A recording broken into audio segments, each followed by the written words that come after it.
உங்க உடம்புலேருந்து வடியிற ஒரு சொட்டு வியர்வைக்கும் எரிமலையிலேருந்து சீரிப்பாயிர ஆயிரக்கணக்கான டிகிரி நெருப்பு குழம்புக்கும் எந்த வித்தியாசமும் இல்லைன்னு சொன்னா நீங்க நம்புவீங்களா? நிஜமாவே இது கேக்குறதுக்கு ரொம்ப ஆச்சரியமா இருக்கும். ஆமா, ஒரு நிமிஷம் யோசிச்சு பாருங்க. வழக்கமா நம்ம மனித உடலை பத்தி பேசும்போது அது ஒரு மிக துல்லியமான உயிரியல் இயந்திரம்னு தான் நினைப்போம். கண்டிப்பா. இதயம் துடிக்குது, நுரையீரல் மூச்சு விடுது, ரத்தம் இடைவிடாம ஓடுது இல்லையா? உடைஞ்ச எலும்ப மருத்துவமனை எக்ஸ்ரே படங்கள்ல பாக்குறப்போ அது எவ்வளவு தெளிவா தெரியுதோ அந்த அளவுக்கு மனித உடலோட ஒவ்வொரு அசைவையும் நம்ம புரிஞ்சு வச்சிருக்கோம். ஆமா, உண்மையான விஷயம் என்னன்னா மனித உடல்ங்கிறது தற்செயலா உருமான ஒரு சதப்பிண்டம் கிடையாது. அது ரொம்ப நேர்த்தியான துல்லியமா வரையறுக்கப்பட்ட ஒரு கட்டமைப்புக்குள்ள இயங்குற ஒரு அற்புதம். சரி, ஆனா நம்ம வாழ்ற இந்த பிரம்மாண்டமான பூமி பந்தை நம்ம அப்படி பாக்குறோமா? அதாவது ஒரு உயிருள்ள பொருளா பாக்குறோமான்னு கேக்குறீங்க? ஆமா, பொதுவா அது வெறும் உயிரற்ற பாறைகளோட தொகுப்பு, கொஞ்சூண்டு தண்ணி, கொஞ்சம் மண்ணு, நாம வீடு கட்டி வாழ்ற ஒரு தரைப்பகுதி. அவ்வளவுதானே நம்ம பொதுவான புரிதல். அதுதான் மிகப்பெரிய முரண்பாடு. பூமிங்கிறது ஏதோ நாம நிக்கிறதுக்கான ஒரு உயிரற்ற மேடைன்னு தான் பலரும் நினைக்கிறாங்க. ஆனா அதுக்கும் ஒரு மூச்சு இருக்கு, அதுக்கும் ஒரு துடிப்பு இருக்கு, முக்கியமா அதுக்கும் ஒரு உயிர் இருக்குங்கிறத நாம அன்றாட அவசரங்கள்ல சுத்தமா மறந்துடுறோம். இங்கதான் விஷயம் ரொம்ப சுவாரஸ்யமா மாறப்போகுது. இன்னைக்கு உங்களுக்காக நம்ம கொண்டு வந்திருக்கிற அந்த ஆழ்ந்த ஆய்வோட மூலப்பொருள் அண்டம் குரல், அண்டத்தின் போர்வை, தோலும் எரிமலைகளும் அப்படிங்கிற ஒரு அற்புதமான கட்டுரை.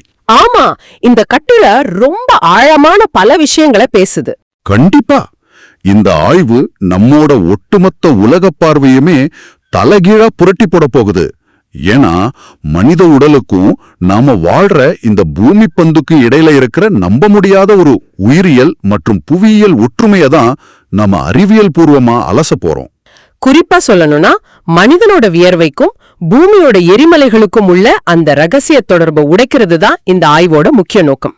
ஆமா, பூமிங்கிறது வெறும் உயிரற்ற பாறை இல்ல, அது நம்மள போலவே சுவாசிக்கிற ஒரு பேருடல். இது ஒரு பரந்த கண்ணோட்டத்தோடு, அதாவது அறிவியலையும் தத்துவத்தையும் இணைச்சு பார்த்தோம்னா அண்டத்துல நடக்கிற மிகப்பெரிய நிகழ்வுகளுக்கும் ஒரு நுண்ணோக்கியில நாம பாக்குற மனிதன் உடலோட நுட்பங்களுக்கும் இடையில இருக்கிற அந்த ஆழமான இணைப்பை நம்ம ரொம்ப தெளிவா புரிஞ்சுக்க முடியும். சரியா சொன்னீங்க.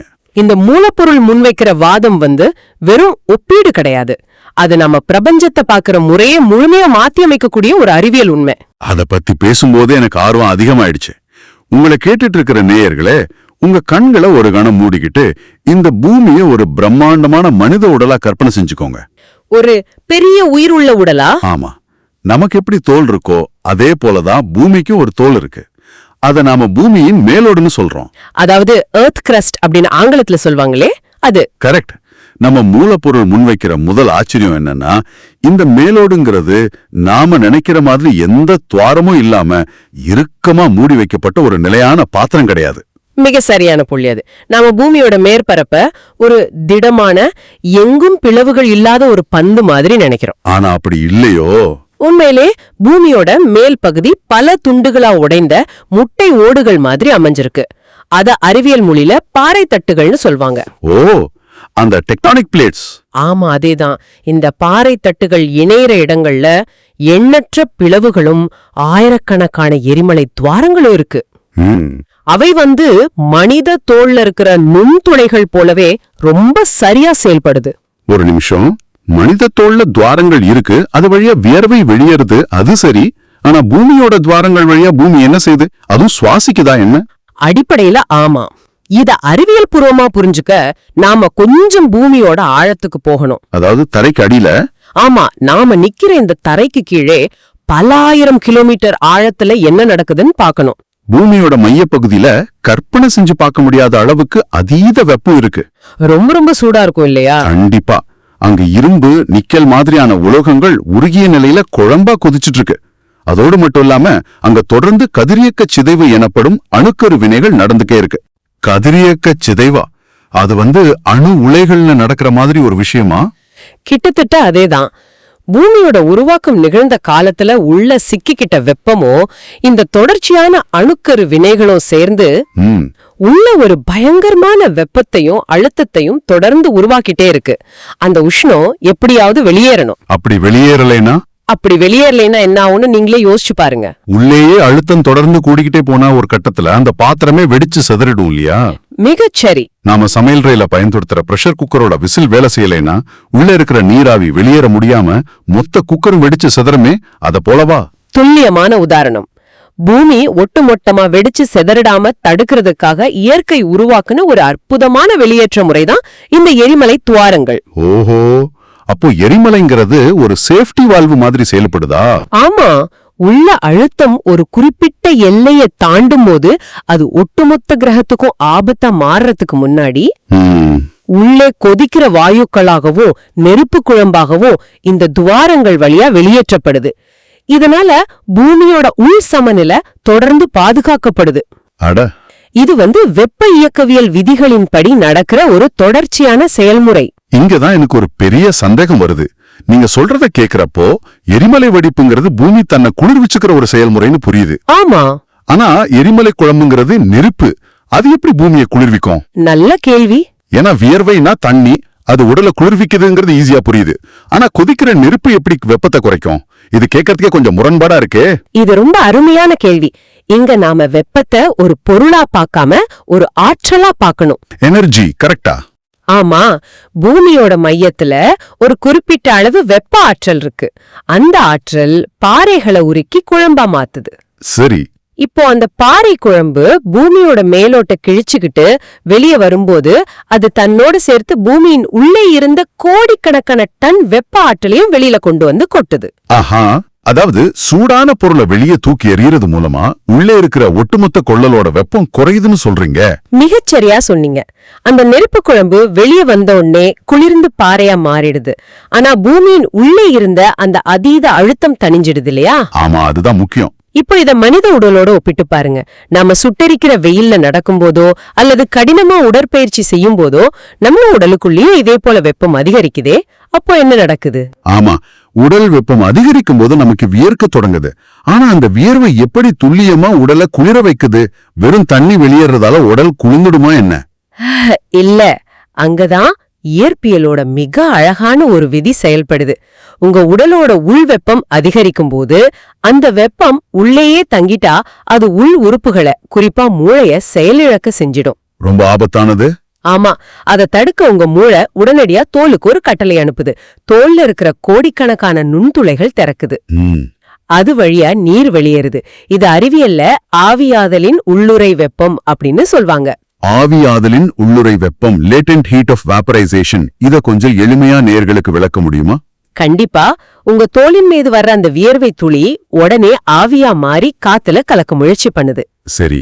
அப்படி திரவ நிலையில இழிந்து வாயு நிலைக்கு மாற அதுக்கு ஒரு ஆற்றல் தேவை. அந்த ஆற்றலை, அதாவது அந்த வெப்பத்தை அது உங்க தோல்ல இருந்தே உறிஞ்சி எடுத்துக்குது. ஓ, வியர்வை உங்க உடலோட வெப்பத்தை உறிஞ்சிக்கிட்டு ஆவியா பறக்கும் போதே உங்க உடல் குளிருது. எவ்வளவு அற்புதமான ஒரு இயந்திரத்தனம் இது! மனிதனுக்கு உள்ளழுத்தம் கூடினா அந்த வெப்பம் வியர்வையா நுண்துளைகள் வழியா வெளியேறி உடலை குளிர்விக்குது. ஆமா, அதே போல பூமிக்கு உள்ளழுத்தம் கூடினா அந்த அதீத வெப்பம் எரிமலை குழம்பா பாறை துளைகள் வழியா வெளியேறி பூமியை குளிர்விக்குது. ரெண்டுமே ஒண்ணுதான், செயல்முறை ஒண்ணுதான். உள்ள அழுத்தம் கூடுது, அது ஆபத்தா மாறதுக்கு முன்னாடி இயற்கையான துவாரங்கள் வழியா வெளியேறி மீண்டும் பழைய சமநிலையை உருவாக்குது. இத கேக்குறப்ப உண்மையிலே எனக்கு சிலிர்க்குது. ரொம்ப இயற்கையான ஒரு ஆச்சரியம் அது. எரிமலைகளை பூமியோட வியர்வை துளைகள்னு சொல்றது எவ்வளவு ஒரு ஆழமான சிந்தனை. இனிமே நான் செய்திகள்ல எங்கேயாவது எரிமலை வெடிக்குதுன்னு பாக்குறப்பெல்லாம், ஓ, பூமிக்கு ரொம்ப புழுக்கமா இருக்கு போத, அதான் வேர்த்து கொட்டுது அப்படின்னு தான் நினைக்க தோணும். அது ஒரு அழகான சிந்தனை மட்டுமில்ல, அதுதான் அறிவியல் பூர்வமான உண்மையும் கூட. இயற்கையோட வடிவமைப்புல இருக்கிற இந்த அளப்பரிய ஒற்றுமைதான் நம்மள பிரமிக்க வைக்குது. சரி, துவாரங்கள் எப்படி அழுத்தத்தை வெளியேற்றுறதுங்கிறத பத்தி ரொம்ப தெளிவா பார்த்துட்டோம். எரிமலைகள் எப்படி பூமியோட வியர்வைன்னு உணர்ந்தோம். ஆனா அந்த துவாரங்கள் எதன் மீது அமைஞ்சிருக்கு? நம்ம தோல் மேல.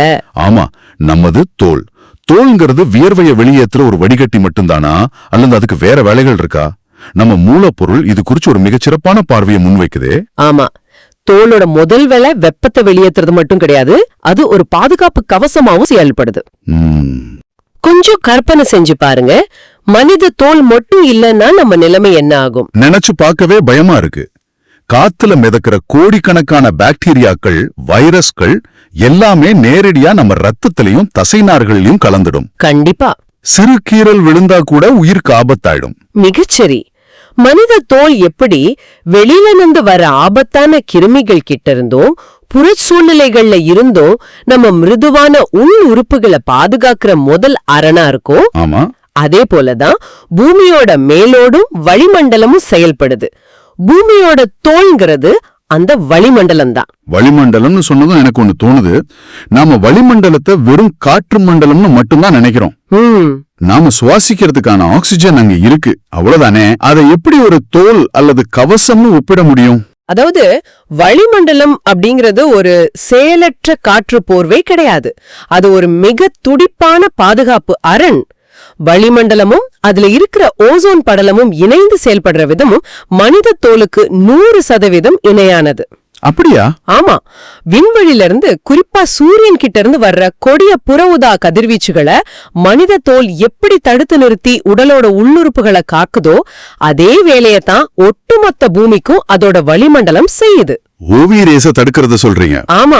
அந்த ஓசோன் படலம் மட்டும் இல்லன்னா சூரியனோட கதிர்வீச்சு பூமியில இருக்கிற ஒட்டுமொத்த உயிரினங்களையும் கருக செஞ்சிடும். அதோடு மட்டும் இல்லாம விண்வெளியிலிருந்து தினமும் ஆயிரக்கணக்கான விண்கற்கள் பூமியை நோக்கி வந்துட்டு தானே இருக்கு. ஆமா.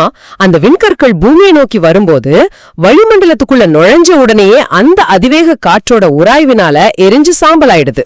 இது நம்ம தோல் ஒரு சிறு கிருமியை உள்ளே விடாம அழிக்கிறதுக்கு ஒப்பான ஒரு அற்புதமான தற்காப்பு முறை. இந்த வளிமண்டல தோல் இல்லைன்னா பூமியில எந்த ஒரு உயிரினமும் இன்னைக்கு வரை உயிர் வாழவே முடியாது. இது கேட்கறதுக்கு ரொம்ப அருமையா இருக்கு. 2 கவசங்களும் தங்களை தானே காத்துக்குது. ஆனா இங்கதான் நான் உங்ககிட்ட ஒரு மிக முக்கியமான கேள்வியை கேட்கணும். சொல்லுங்க. நேயர்களின் சார்பா ஒரு சின்ன முரண்பாட்டை நான் இங்க முன்வைக்கிறேன். நம்ம மூலப்பொருள் என்ன சொல்லுதுன்னா, மனித தோல்ல துவாரங்கள் அடைப்பட்டா கழிவுகள் வெளியேற முடியாம நோய் வரும். ஆமா. அதே போல பூமியோட இயற்கை சமநிலை மாறும்போது நிலநடுக்கம் மற்றும் எரிமலை வெடிப்பு மூலமா பூமி தன்னைத்தானே சுத்திகரிச்சுக்குதுன்னு கட்டுரை சொல்லுது. ஆமா. அதுல உங்களுக்கு என்ன முரண்பாடு தோணுது? இது அறிவியல் உண்மைதானே? ஒரு நிமிஷம், இது கேட்கறதுக்கு சற்று நெருடலா இருக்கு. மனிதனுக்கு துவாரங்கள் அடைப்பட்டா ஒரு சிறிய பரு வரும் அல்லது காய்ச்சல் வரும். ஆனா பூமியோட நிலநடுக்கம், சுனாமி, எரிமலை வெடிப்பு ஆகியவற்றால என்ன நடக்குது? கட்டிடங்கள் சீட்டுக்கட்டு போல சரியுது. ஆயிரக்கணக்கான மக்கள் கொடூரமா இறந்து போறாங்க. அது உண்மைதான். பல நகரங்கள் வரைபடத்திலேருந்து அழியுது. இப்படிப்பட்ட ஒரு மாபெரும் பேரழிவை எப்படி நாம் ஒரு சுத்திகரிப்புன்னு சாதாரணமா சொல்ல முடியும்? ஒரு பேரழிவை எப்படி நம்ம மருத்துவம்னு புரிஞ்சுக்கிறது? இது இயற்கையோட இறக்கமட்ட தன்மை இல்லையா? நீங்க கேக்குறது மிக நியாயமான கோபம்தான். மனித உணர்வுகளோட அடிப்படையில பார்த்தா இது ஒரு பேரழிவு தான். ஆமா. ஆனா இது ஒரு மிக முக்கியமான கேள்வியை எழுப்புது. நாம இயற்கைய பாக்குற கோணத்தை முற்றிலுமா மாத்திக்க வேண்டிய கட்டாயம் அது. எப்படி சொல்றீங்க?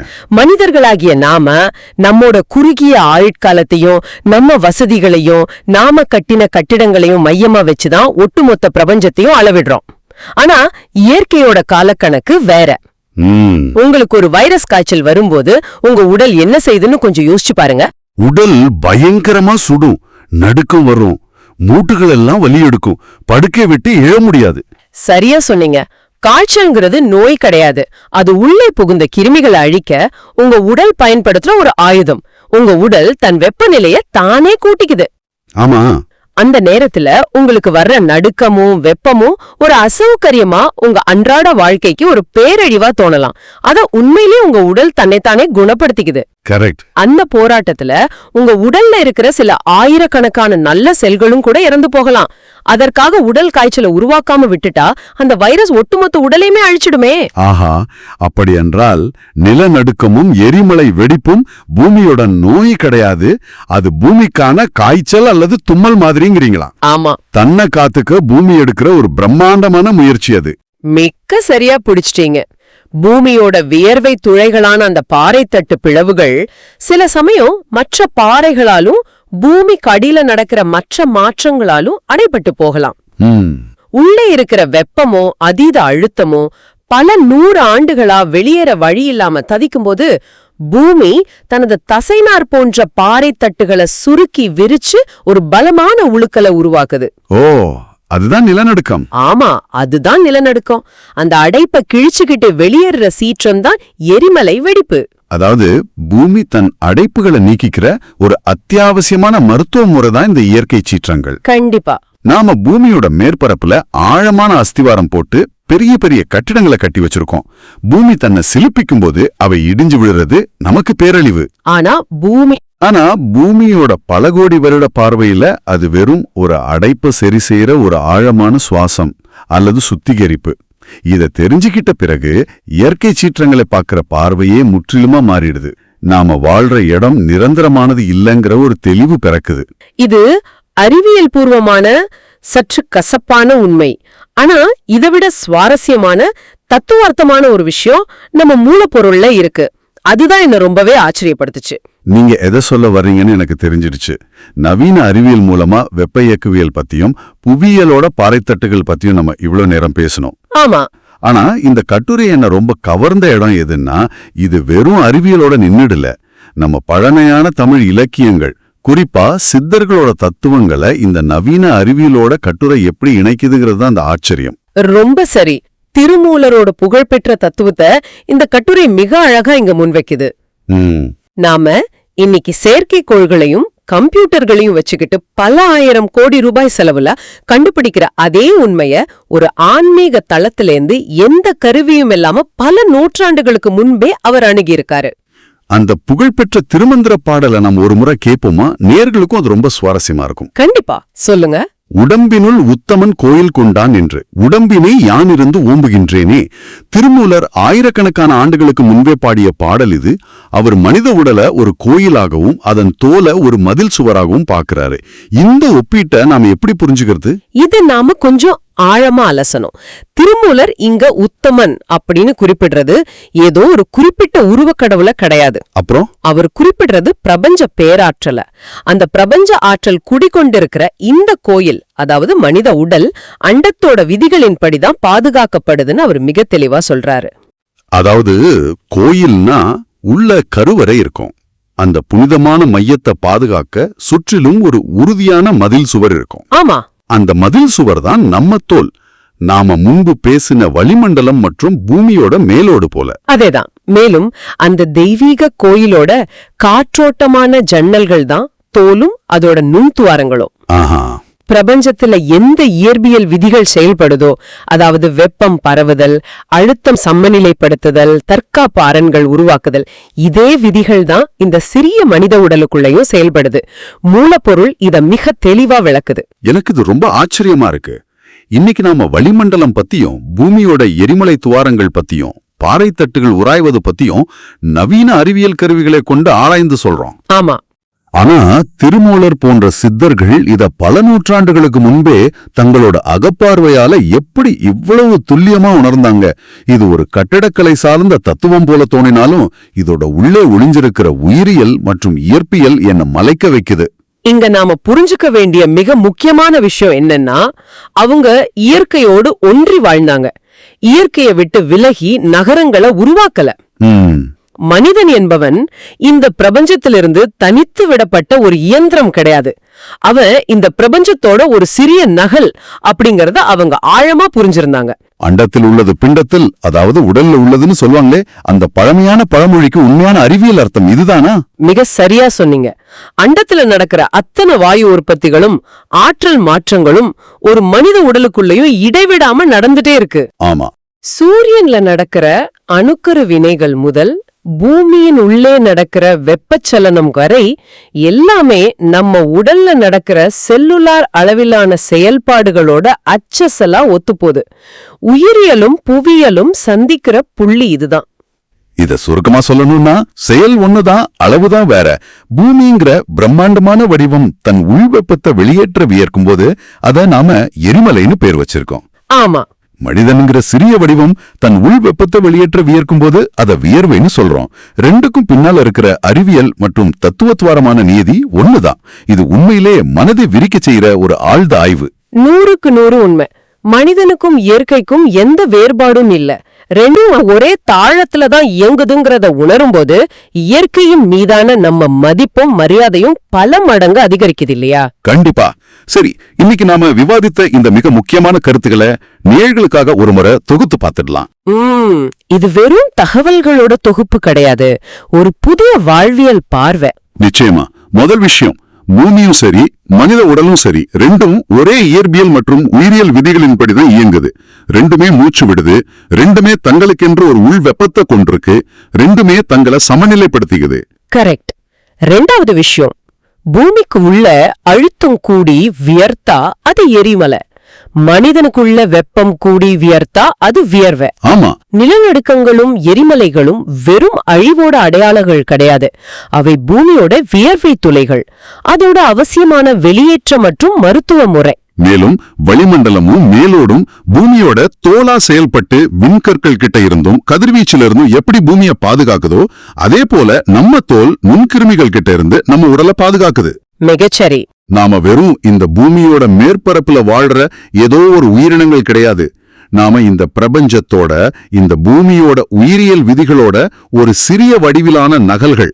உடலை காக்கிறது போல பூமியை காக்கிறதும், பூமியை புரிஞ்சுக்கிறது போல உடலை புரிஞ்சுக்கிறதும் உன்னோடு ஒண்ணு பிரிக்க முடியாதபடி பின்னி பிழைஞ்சிருக்கு. ஆமா. இதை கேட்டுட்டு இருக்கிற உங்ககிட்ட நான் நேரடியா ஒண்ணு கூற விரும்புறேன். அடுத்த முறை நீங்க வெயில்ல கடுமையா உழைச்சிட்டு உங்க நெற்றியில வியர்த்து வழியும் போதோ அல்லது எங்கேயாவது ஒரு தீவுல எரிமலை வெடிக்கிறத வீடியோவுல பார்க்க போதோ, நீங்க அண்டத்தோட ஒரு அங்கமா இந்த பிரபஞ்சத்தோட விதிகளோட இணைஞ்சு சுவாசிச்சுட்டு இருக்கீங்கிறத நினைவுல வச்சுக்கோங்க. உங்க உடல்ல இருக்கிற அந்த சிறிய வியர்வை துளிக்கும் பூமியிலிருந்து பீறிட்டு வர்ற அந்த நெருப்பு குழம்புக்கும் இடையில இருக்கிற ஆழமான உறவை உணருங்க. நீங்க வேற, பூமி வேற கிடையாது. அது ஒரு மிக அழகான, அதே சமயம் நமக்கு பெரும் பொறுப்பு கொடுக்கிற ஒரு உணர்வு. இயற்கைக்கும் நமக்கும் உள்ள பிரிவினை வெறும் மாயை அப்படிங்கறத இது ஆணித்தரமா உணர்த்துது. உண்மைதான். ஆனா இந்த ஆய்வு முடிக்கிறதுக்கு முன்னாடி உங்களை சிந்திக்க வைக்கக்கூடிய ஒரு இறுதியான ஆழமான கேள்வியை உங்களுக்கு முன்னால வைக்க விரும்புறேன். சொல்லுங்க. மூலப்பொருள் சொல்ற மாதிரி இயற்கை சமநிலை மாறும்போது, துவாரங்கள் அடைபடும் போது பூமி நிலநடுக்க மூலமும் எரிமலை மூலமும் தன்னைத்தானே சுத்திகரிச்சுக்குது, தும்மி தள்ளுதுன்னு பார்த்தோம் இல்லையா? ஆமா, அது இயற்கையோட தவிர்க்க முடியாத தற்காப்பு முறைன்னு விரிவா பேசணும். அப்படி என்றால் கொஞ்சம் சிந்திச்சு பாருங்க. இன்னைக்கு உலகெங்கும் அதிகரிச்சு வர்ற அதீத வெப்பநிலையும் பருவநிலை மாற்றங்களும் எதிர்பாராத புயல்களும் தொடர்ச்சியான இயற்கை சீற்றங்களும், இவை எல்லாமே மனிதர்களாகிய நம்மால பூமி பந்துக்குள் சேர்க்கப்பட்டிருக்கிற அதிகப்படியான அழுத்தத்தை அது வெளியேற்ற தயாராக இருக்குங்கிறதுக்கான அறிகுறியா? அது மிக தீவிரமான அச்சம் தரக்கூடிய ஒரு கோணம். நாம செய்யற மாசுகளாலும் இயற்கைய சுரன்றதாலும் பூமியோட மூச்சு துவாரங்கள் அடைபடுதான்னு யோசிக்க வைக்குது. அதுதான் என் கேள்வியும். நாம இந்த பூமியோட தோலை பாதுகாக்க போறோமா அல்லது பூமி தன்னை சுத்திகரிச்சுக்கிற அந்த பிரம்மாண்டமான காய்ச்சல் நிகழ்வுல நாமே அந்த அடைப்புகளா மாறி பூமியால தூக்கி எறியப்பட போறோமா? ரொம்ப ஆழமான சிந்தனை. அந்த மருத்துவமனை எக்ஸ்ரே படங்களை போல துல்லியமா இருந்த நம்மோட சுருங்கிய புரிதல்களை தாண்டி இந்த சுழலும் பிரம்மாண்ட உடலான பூமியை நாம எப்படி புரிஞ்சுக்க போறோம்? விடை உங்க கைகள்ல. சிந்திச்சு பாருங்க. மீண்டும் ஒரு ஆழ்ந்த ஆய்வுல உங்களை சந்திக்கும் வரை தொடர்ந்து சிந்தியுங்கள், தேடுங்கள்.